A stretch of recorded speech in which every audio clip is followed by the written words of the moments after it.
Hello, James Flaten here with the Minnesota Space Grant to talk about an AIM USB altimeter.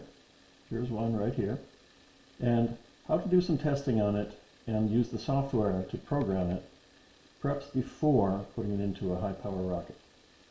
So let me switch to the camera view where you can see the device more closely.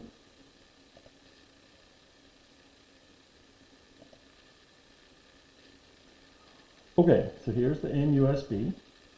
To use it, you will need a jewel screwdriver, a small enough screwdriver to be able to screw and unscrew these particular terminal blocks. You will need a 9-volt battery, at least that's what I usually use. This is my preferred battery, a copper top Duracell battery. However, this particular battery is it's used up, so I won't use that today. I'll use this one, but for flight I would suggest using Duracell. And let me tell you a little tiny bit about the wiring. So right now for this test, I've just put a 9-volt battery snap onto the V+ and V- terminals. For a typical application inside of a rocket, you might be more likely to use a mount of some sort rather than just a battery snap. You should definitely strap down the battery, perhaps with zip ties. And it turns out that in between V+ and V-, there's a terminal right here called C. C in this particular case means common. Actually, it means unconnected. Okay? And so you will also need to add a switch. I guess my recommendation for the switch might be to take the minus from the battery and go to the V-, the plus from the battery and go to the common, go to the unconnected place, and then a switch, which would be wired from the unconnected place over to V+. So when you close the switch, you are able to get the positive of the battery to V+, and the minus of the battery is always attached to V-. Turns out you can put the switch in the ground line, the minus line, instead of in the plus line if you would prefer. For this application, for this demonstration, I'm just going to power it directly without a switch. At the far end, I see 3 more terminals. One is called A, one is called B, and one is called plus. And so this is where your E-matches would go. In my case, for this demonstration, I've put LEDs here, and these LEDs happen to have built-in resistors, so I don't have safety resistors in view.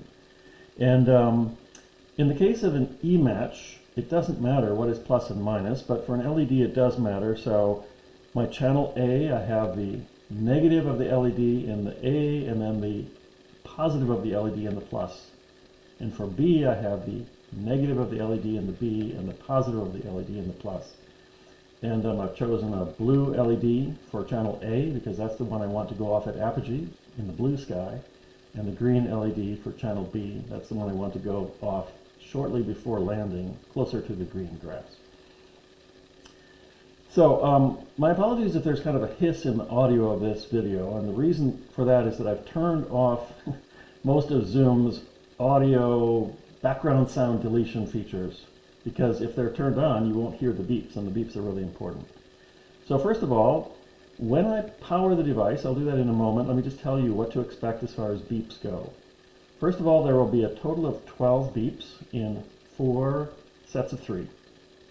And the first of the 3 will go beep, beep, beep, short beeps, if the memory is adequate for a flight, and it will be long beeps, beep, beep, beep, longer beeps, if the memory is inadequate for the flight, and you definitely need to fix that before you fly. The next set of beeps will be adequate battery voltage or not. The third set of beeps will be, is there something attached to channel A? And the fourth set of beeps will be, is there something attached to channel B? So for the demonstration, I'm actually going to disconnect one lead of what I have attached to channel A. I'll just pull that out. So what that means now is I expect the channel A set of beeps will fail. They'll be long beeps. Then you'll be able to hear what a long beep sounds like compared to a short beep. Okay, so here we go. Let's power it up and listen for 4 sets of 3 beeps and whether they are short or long. 3 short, 3 short, 3 long, 3 short. And now it's just a regular beeping pattern, beep, beep, beep, beep, which means it's waiting for, it's ready for a launch. Notice that this LED is actually glowing already, just a little bit. So it turns out that the device will put a little bit of current through these terminals, not enough to fire an explosive charge, but actually enough for you visibly on an LED to see that there is electricity there. So let me just put this one back on.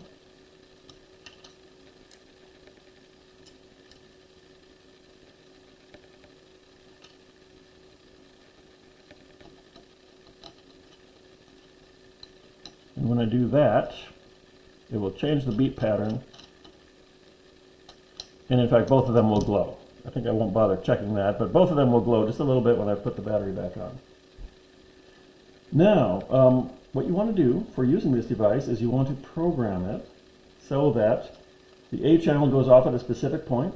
Usually A is for apogee, and the B channel goes off at a specific different point if it's a dual deploy rocket. Typically B would be for the main parachute, and it would go off based on altitude on descent. So, to program the device, and you should check the programming, even if it's a brand new device. The factory has pre-programmed it, but you should definitely check what they've done. And so that means go to this website. So in other words, if you type in AIM USB, A-I-M space USB, perhaps space Entacore, so Entacore is the name of the company, you'll end up at this location, and here's where you can download. Here is the AIM USB software. You'll need to download this, okay? And when you do so, you'll end up with a zip file, and then when you extract the zip file, you'll end up with a file that looks like this one. And if I open up that file, here's what I see inside of it. First of all, I see the AIM USB software right here, and then I see, this is actually going to be important in a moment, a set of example flights, a folder of example flights. So let me run the AIM USB software. And it just opens up a fairly blank screen. And if I go to Tools and say Control Device, it says there's no device out there. And of course there is no device out there because I haven't plugged in my AIM USB. So here's what I'm going to do. I'll show it to you on this camera. I'm going to plug the AIM USB in with a micro USB cable. So plugging it in on the side. Okay. And now let me take a quick look. We close that and go back to Tools, Control Device. That surprises me. I know why, because I didn't plug in the other end of my USB cable. Sorry.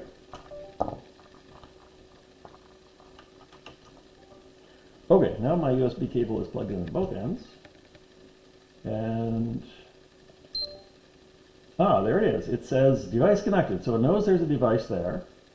And in fact, it's willing to do 3 of 4 possible things. One is read pressure. And so it says it believes that the pressure, the altitude corresponding to the pressure is 980 feet. That's actually probably correct. Read battery voltage, 0 volts. Aha, that's because I don't have the battery attached to the AIM USB. So let me change that. I'm going to take my AIM USB, which is plugged into a programming cable, and I'm going to put a battery on it. Since the programming cable is attached, it won't actually go through its beeping pattern, but I might be able to see that both of the LEDs are glowing just a little bit, so that's good. So now let me say read battery voltage, and it says 9.4 volts. That's also good. That means this battery is basically new. A 9-volt battery, when new, should actually have more than 9 volts on it. If you see a battery with 8 volts or 7 volts, that pretty much means it's used. You should replace that before you try flying. And then here's another option, fire lines for 2 seconds. So let me hold this up in front of the camera, and if I click fire lines for 2 seconds, you'll see both of those LEDs get quite bright just for 2 seconds. Good. Okay. On the other hand, emulate launch is not available, and I'll explain why in a moment. Let me close. Let me go back to Tools, and let me say Device Settings. So here are the settings. Right now, Channel A, line A, is set to go off at apogee with no delay, so it'll go off right at apogee, and it runs for 20 tenths of a second. In other words, it runs for 2 total seconds. That's an appropriate amount to make sure your ejection charge burns. Channel B is set up to go off at a specific altitude, in fact 150 meters above ground level, that's close to 500 feet, with no delay, so right at 150 meters, and again to fire for 20 tenths of a second, for 2 total seconds. If you want to, you could type in your actual altitude and say calibrate device, and then it will memorize how high you are, and turns out for Minnesota at least, the entire state is right around 1,000 feet, close to 300 meters above sea level, so that would be the appropriate thing to write in. If you decide to change anything here, I recommend you do not, actually. These are good settings for most basic flights. Fire channel A at apogee, fire channel B at 500 feet on the way down, okay? But if you're not sure what your device has in its memory, you could click read settings and it will tell you what's in there. If you have made some changes, you need to send them to the device, so that would be write settings. And if you're not sure and just want to go back to these basic settings and don't remember quite what they are, just click reset settings and it will put it back to these manufacturer settings. Okay, last thing, and that is, let's go back to this control device, this emulate launch. This is actually a very useful feature, but right now it's grayed out, and here's the reason why. It is going to try to do with the lights, with the device, what is on the screen, but right now there's no actual flight on the screen. And if you don't have flight data because you haven't flown it yet, then you need to go and find those examples. So if I say open, and then I go to my desktop and I find this folder and I find those example flights, this will give me some real data, and then I can emulate these particular flights. Let me open up the very first one. So here's what I see when I open up the first one. This is time. Unfortunately, it's not labeled as such. And then the idea is here is when channel A goes off. It's labeled as a red bar. And then somewhat later, here's when channel B goes off. It's labeled as a blue bar. And then in the background, there are also, along the vertical axis, also not labeled, not great, altitude. So this thing goes up to some altitude, and then it fires channel A, and then it comes down at some rate, and then it fires channel B when it reaches a specific altitude on the way down, and then it descends to the ground at a slower rate. It turns out that this spike, downward spike in the altitude, more or less means that inadvertently the av bay got pressurized by the explosion, and when it got pressurized, the pressure went high, and when the pressure went high, it thought temporarily that the altitude was a bit low. But as soon as the rocket came apart, it recovered, so don't pay too much attention to this spike. That just means that they didn't seal the av bay as well as they could have. If this is 2 seconds worth of firing, that means that from here to here is 20 seconds or so, and then from here to here is maybe another 30 seconds. So that means over the course of about a minute, I might see the entire flight.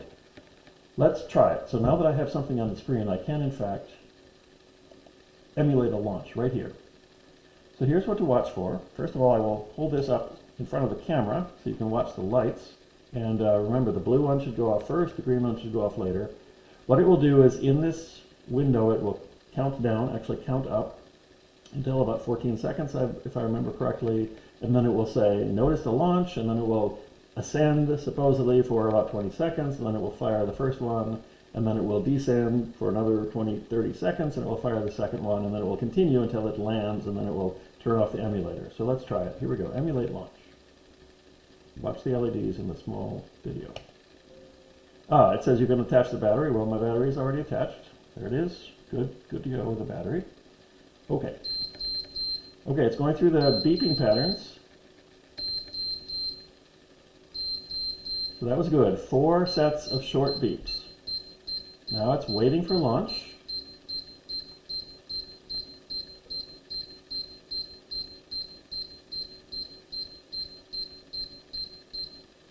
Launch detected at about 12 seconds. And now supposedly it's ascending. Oh, there goes the line A was fired. And now supposedly it's descending. So it fired line A at about 20 seconds. That tells me this is the scale on the graph. That means that line B will fire sometime between maybe 40 or 50 seconds. Oh, there it is. There's line B firing. And then it will continue until it reaches the ground, at which point the emulator will turn off.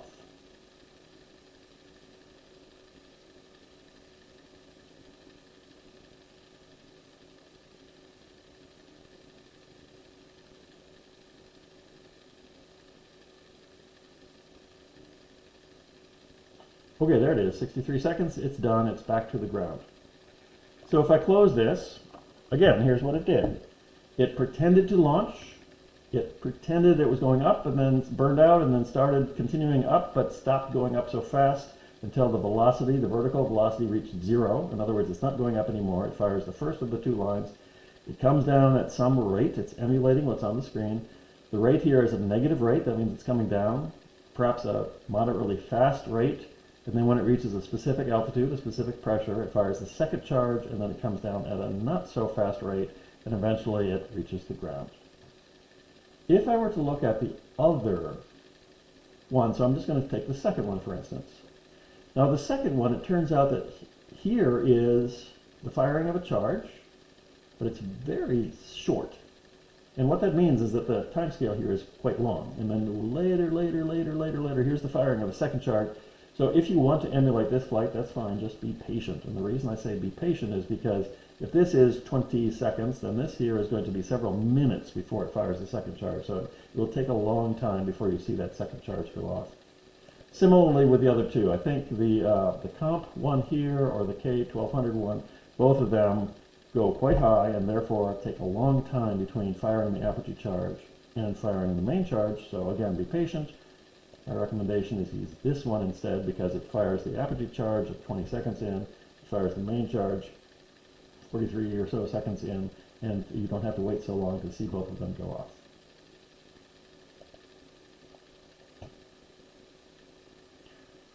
Okay, so that's what I've got. Basically,